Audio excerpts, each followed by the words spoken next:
ഞങ്ങൾ ഇന്ന് നാലുചിറ പാലം കാണാനായിട്ട് വന്നതാണ്.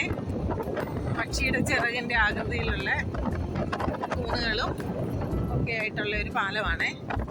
കഴിഞ്ഞ വർഷം നമ്മുടെ മുഖ്യമന്ത്രിയാണ് ഇത് ഉദ്ഘാടനം ചെയ്തത്. അന്ന് തൊട്ട് കാണാൻ വരണമെന്ന് വിചാരിച്ചെങ്കിലും ഇപ്പോഴാണ് അത് സാധിച്ചത്.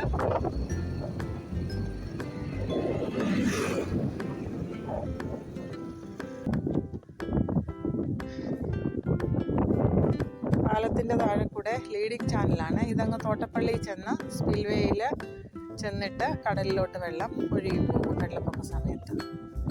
നിറയെ വെള്ളമുണ്ട്. നല്ല ഭംഗിയുള്ള ഒരു പ്രകൃതി രമണീയമായ സ്ഥലം.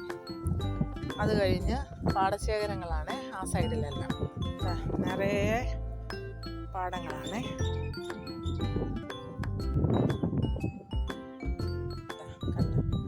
എത്ര ഭംഗിയുള്ള സ്ഥലമാണ്. ദൂരോട്ട് നോക്കിക്കഴിഞ്ഞ് കഴിഞ്ഞാൽ കുറിച്ചിക്കൽ പാലം കാണാം. അതും പൂർത്തിയാവാറായി വരികയാണ്.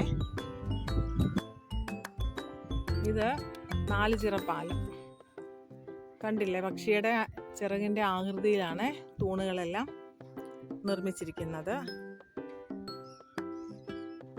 ഈ പാലം നാഷണൽ ഹൈവേ 66 നിന്ന് അമ്പലപ്പുഴ തിരുവല്ല സ്റ്റേറ്റ് ഹൈവേയിലോട്ട് ചെല്ലുന്നതാണ്. ഈ പാലം ഇതുവഴി അങ്ങ് ചെന്ന് കഴിയുമ്പോൾ നമ്മൾ കരുമാടിയിൽ അങ്ങ് എത്തിച്ചേരും.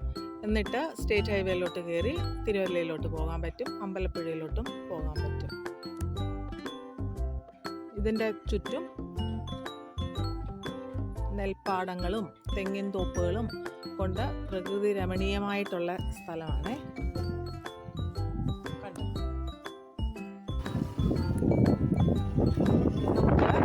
കരുമാടി സൈഡിലോട്ട് പോയി നോക്കാം. എവിടം വരെ പോകാൻ പറ്റുമോ അവിടം വരെ നോക്കാം.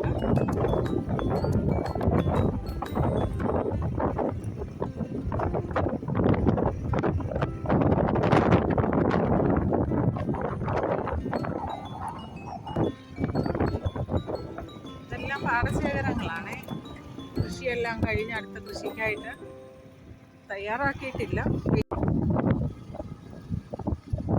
രണ്ട് വശത്തും പിച്ചിങ് കിട്ടുന്നതിനായിട്ട് പാറകളൊക്കെ ഇറക്കിയിട്ടിരിക്കുകയാണെന്ന് തോന്നുന്നു.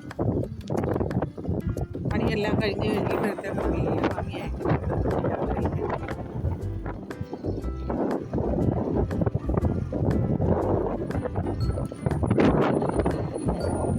ഇവിടെ വരേ ഉള്ളൂ. റോഡ് ഇവിടെ കൊണ്ട് തീർന്നു.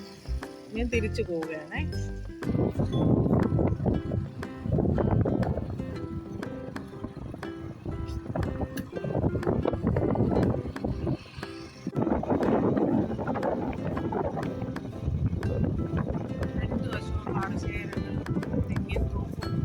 ഇടയ്ക്കിടയ്ക്ക് ഓരോരോ വീടുകളും ആയ ഒരു നാടൻ ഗ്രാമം. നമ്മൾ വീണ്ടും പാലത്തിലോട്ട് കയറിയേ. ഇനി നമ്മൾ പോകുന്നത് NH66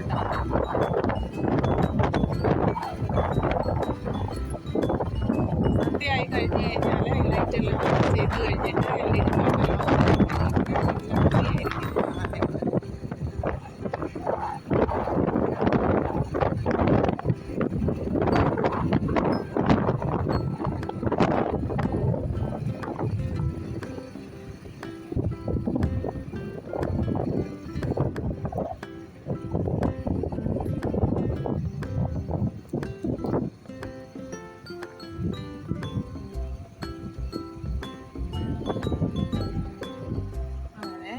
പാലത്തേലാണ്.